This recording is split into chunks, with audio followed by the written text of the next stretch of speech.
A person asked the sheikh that he wiped over his socks and he prayed the salat, and then afterwards he realized that what happened, he put the socks on not in a state of wudhu. So he asked the sheikh, what should the person do? So the sheikh, he answered that if a person, they're only allowed to wipe over the socks if they're in a state of wudu when they put it on.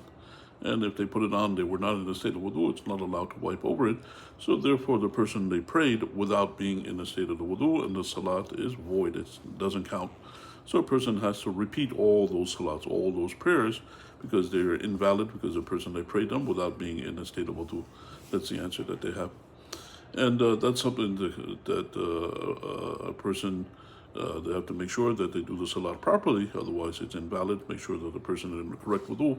And then afterwards, if they find out that that they weren't in the state of wudu, then they have to repeat it so that the salats, they count.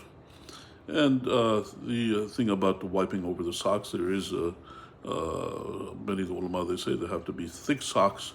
The view of Ibn Taymiyyah, they said they could be the regular cotton socks as long as they're not too thin. That's what he says, to wipe over it. However, one of the things that I would give the advice to people, what happens is a person, what they could do is they can wet their hands and rub around their feet. So then it's not as difficult to lift the feet up and put it in the sink and wash the feet in the sink if they wet their hand and they rub it.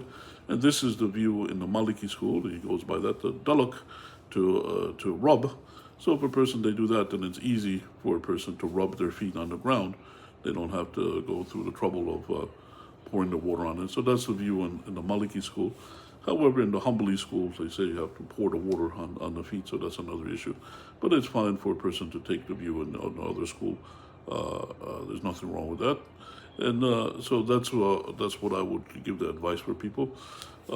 If they're of the opinion that they can't use the cotton socks, then it's easy enough to wet your hands, and your hands are wet, and just rub around your feet and between the toes, and that's sufficient to have washed your feet.